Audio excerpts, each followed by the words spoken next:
Hi guys, this is Ratchet Throw, and we are playing Criminal Case War Edition, and we are going to Antarctica. Case number 43, and we can officially call it District and not a continent because our first case is in Antarctica and then South America comes. Alright, Ice Rage. Take it up from me, bro. Bro, it's gonna be alright. Trust me. Okay, gotta go. Tria's here. You're talking to Lars, right? Sucked, I was on the phone with Lars. Make sure he's doing alright. We're all still reeling from the awful revelation that Angela was a summer mole, but it was especially hard on Lars. I'm glad he's taking some time out to be with the triplet. You must be devastated to discover your wife, the mother of your children, was working for a criminal organization. Anyone's done some soul searching after learning that someone we trusted and relied upon was actually in league with our greatest enemy. Which is why we come here, to Antarctica, to recruit a replacement coroner, Grace the Lady. I understand you worked with Grace during your time with the Greensboro PD, Katia, so I trust you'll help her transition into the Bureau. Hello, Katia, it's so good to see you again. I can't help tearing up. You miss me so much too, Grace. I recently joined this station as a physician, while also pursuing my own research into cell regeneration in extreme climates. When Chief Ripley informed me of your situation, I naturally offered to assist the Bureau in any way I can. I think... What is it? Help! Come quickly! Someone's been killed by a saber-toothed tiger!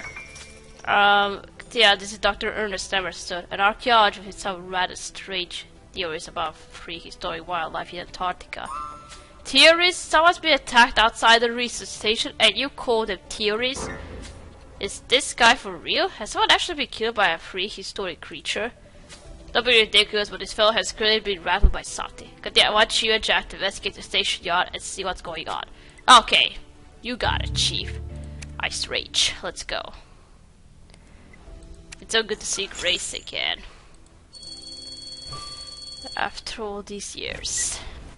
In both Criminal Case War Edition and real life. I like her new hairstyle. I think she had a longer hair than this. She changed so much. And who are you? I'm not gonna comment on her wounds.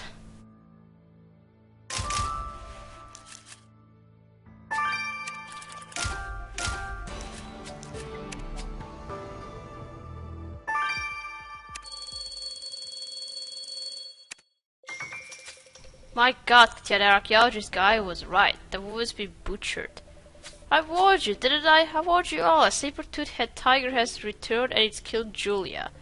Calm down, man. It's a crisis. Now you're telling us you know this woman? It's Julia Lloyd, a climate change activist here on a research expedition. She's been killed by a saber-toothed tiger. Yeah, we got that, Dr. Emerson. Mitch will speak to you in a second. I don't know about any prehistoric creatures, but this one clearly didn't die of natural causes. So much for a transition period. Looks like Grace already has an autopsy on her head. Alright, we'll see how she's gonna go. Since she was, in Greensboro, she was only, head of the lab. Head of the forensic lab. She was the coroner that was, Nathan back then. And let's see how she's gonna do it as a coroner now. That woman had discovered the victim's blood and there are some small particles on it. Let's take a sample of those. We'll all be through so much, yeah, it doesn't seem like it's getting any better. We're going to have to put our plans for recuperating on ice. Prehistoric creature or cold-blooded murder, one way or another, we need to get to the bottom of this mystery. Okay. Very good start. Sorry, I don't know anything about this so-called prehistoric tiger as this guy mentioned. And is that a little weird, tiger, but we are in Antarctica. We're in Antarctica. Alright, we're gonna see about that. We're gonna wait for this body to finish, and I'm also gonna need some stars to do all this, so see you in a bit. Let's see what happened to Julia. When you asked me to join the Bureau as a new career, yeah, I didn't expect you to be putting me to work so soon. And how did you do? Wish you a meeting on a better success. Great. We were supposed to come here to recuperate, but now we either have a serious war on our hands. Vicious. Wow. What was an ancient creature out there ready to tear us all to shreds? Katia certainly had a rough time lately. I'm afraid Miss Lloyd's autopsy doesn't offer any evidence to refute Dr. Emerson's claims. What are you telling us that Julia Lloyd really was attacked by some sort of prehistoric beast? Not exactly, my results are inconclusive. It's clear your victim was repeatedly stabbed in the stomach and chest. Large, round wounds that are very deep. I also found bruising on the head and torso. If these wounds are teeth parts, it's not like any animal I've seen before. If they're from a weapon, I haven't been able to identify it. Is there anything more you could tell us about his attack? Whatever killed Julia left something behind, but nothing conclusive. I found traces of animal fur in the victim's wounds, left behind by a creature of some kind. That, or your murderer is wearing fur. Now this is very reassuring. The others are cold-blooded killer on these streets and states for a vicious wild beast out there hungry for blood. Either way, they are both wearing fur. Okay. So, it's killer or animal. Let's see about that. Let's examine this hat. Why I say hat? It's beanie.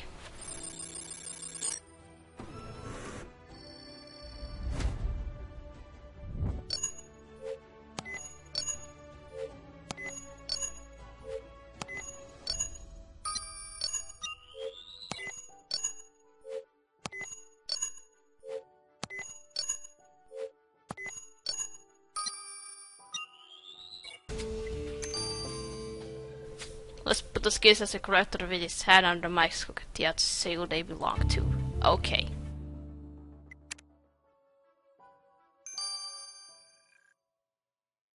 Okay, now let's go talk to this guy. Why do you say that some prehistoric animal killed Julia? Keeping the prehistoric creatures rhetoric to a minimum, Dr. Emerson, can you tell Mitch what happened here? Rhetoric? You sound like the rest of them. You have been mocking my research here for years, but this is not the kind of vicious attack I dreaded. The ancient creatures of the Ice Age have returned. What part of minimum didn't you understand, Dr. Emerson? Ancient creatures? With the onset of global warming, the polar ice caps are beginning to melt. Frozen beneath the surface of the ice fields are billions of ancient microbes and bacteria.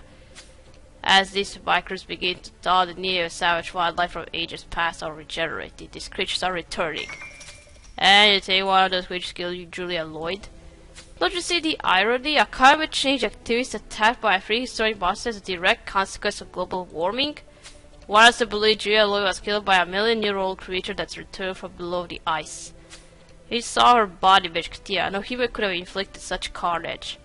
There remains to be seen, Dr. Emerson. In the meantime, don't go running off. I know I said that about tigers living on ice, but now that I think this through, I think I know who was he referring to. I watch Ice Age, guys, and you know who's Diego. I think that must be the kind of animal we are looking for.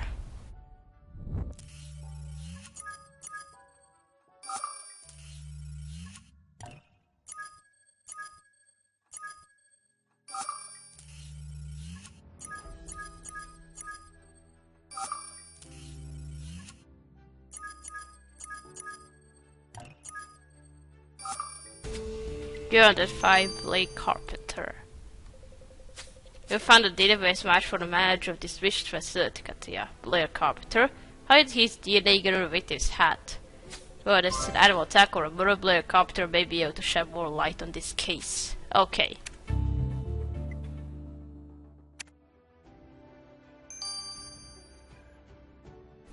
Alright, let's go talk to Blair. Blair Carpenter, can you explain why you found your skin cells on Julia Lloyd's hat? She's been killed. What? Julia's dead? As for the hat, it belongs to me. She always lost hers out in the field, so I let her mine. I say someone at this station murdered Julia? It would appear so, Mr. Carpenter, although the archaeologist Dr. Emerson seems to believe she was attacked by a prehistoric creature. Ah, so you already met that crackpot? Don't pay any attention to him. Jill was a little naive. Everyone at this station is. The South Pole is a harsh environment. That's what you call constant sun or constant night for months at a time. There are no local inhabitants and only a handful of visitors here at the station. We're extremely isolated, so everyone's on a knife edge. To make it worse, a regular supply ship ran aground a few months ago, so provisions are scarce. We've nicknamed the ship the Warehouse because everyone makes trips across to the wreckage to scavenge for supplies. Honestly, people go a bit still crazy out here. This whole monster business is proof of that.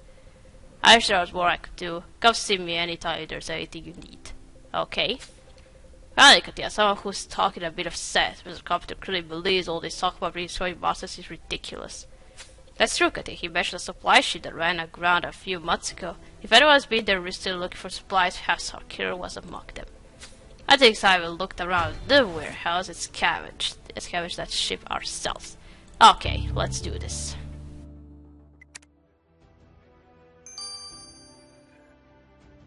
Alright, let's investigate shipwreck.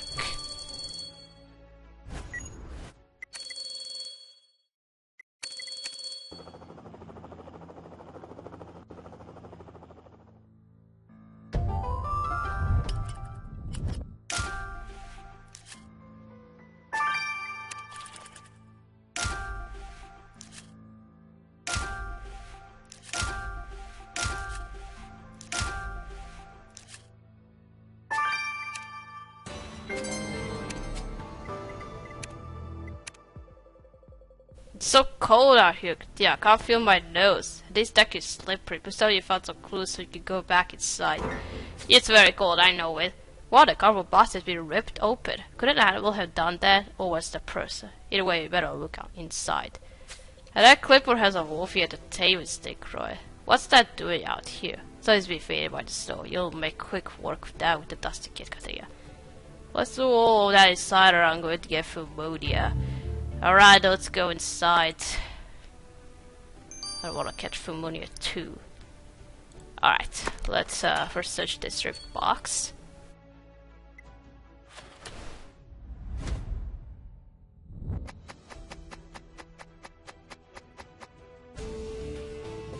What's this supposed to be? Beef jerky pack. And there's blood on it. We found a beef jerky pack in a supply box on the ship, Katia. I guess dried meat that doesn't spoil. He's reported in isolated areas like Antarctica. Oh, there's blood on that packet. Let's take a sample of that. Okay.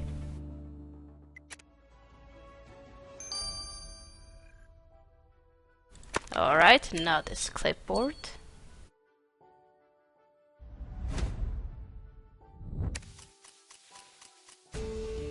Jazz Foster. This clipboard apparently belongs to Jazz Foster, Katia. What would someone from Wolfie and the Tape be doing on that ship in the middle of the ice? There's only one way to find out, Katia. Let's go talk to Jazz Foster. Alright, what are you doing here?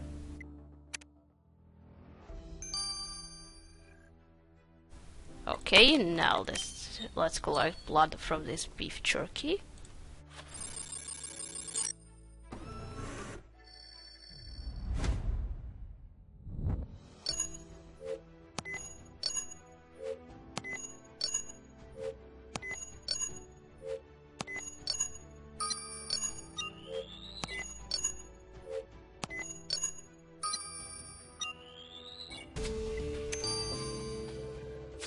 Alright, let's get the stuff for that pack to beef jerky to Lars. We can't sell it to Lars, so... Oh, I forgot Lars wasn't here. I guess we gave it to Grace. Man, I hope Lars is okay. I think I'll call him again and see how he's doing. Yeah, Lars is not with us. But I know Grace is very good at forensics, so... 3 hours for that. Alright, let's go talk to Jazz Foster now. I found my clipboard. Here, have a South Pole Survival bumper sticker. It's going to be a ratings bonanza. South Pole Survival? What the heck is that?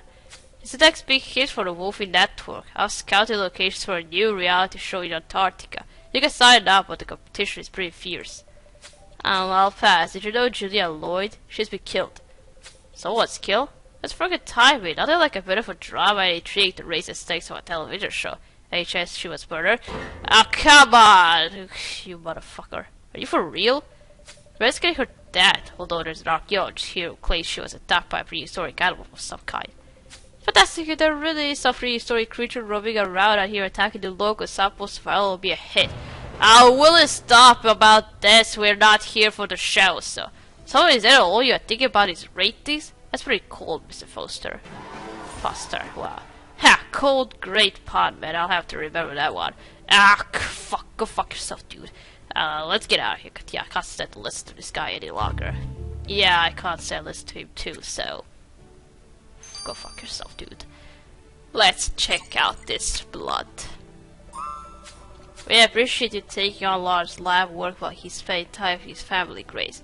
Did the sample they have collected out that being drug interrupt anything relevant to our investigation? Absolutely, the blood belongs to the victim, Julia Lloyd. More importantly, the blood was fresh, meaning it was left behind recently by a killer. So whoever or whatever killed Julia tore open that packet. I'm sorry to say, this doesn't refute Dr. Harrison's claim that Julia was attacked by some sort of creature. I imagine Alice eats beef jerky too. Make no beef about it, Katia. One thing is certain, whether man or beast will look for a killer that eats beef jerky. Okay. We're supposed to come here to regroup and recover after we discovered our jail was a Sombra mole. I don't know about you, Katia, I'm pretty stressed out. We're not in Antarctica 5 minutes and we have vicious murder on our hands. Or worse, there's a prehistoric creature out there who's thirsty for blood. But you're right, we need to focus on the facts. Dr. Emerson claims Julia Lloyd was killed by a saber-toothed tiger, but he was the one who discovered her body. Could he have murdered Julia himself? We found a station's manager's hat at the crime scene, but he claims he lent it to the victim. As he's lying, he was there after all. And that producer, Jess Foster, is pretty clueless. But does that make him a murderer? These are all potential suspects. Yeah. Why Dr. Emerson is right that Julia was attacked by a wild beast? You can put it out of your head. Yeah, I did some more tests on Julia's body. I found new evidence. And I can affirm she was killed by someone on this station. Yeah, finally something that is not any kind of animal. Alright, we gotta stop here. We gotta continue playing in chapter 2. So, thank you for watching. Don't you like this video? I'll see you again. Goodbye!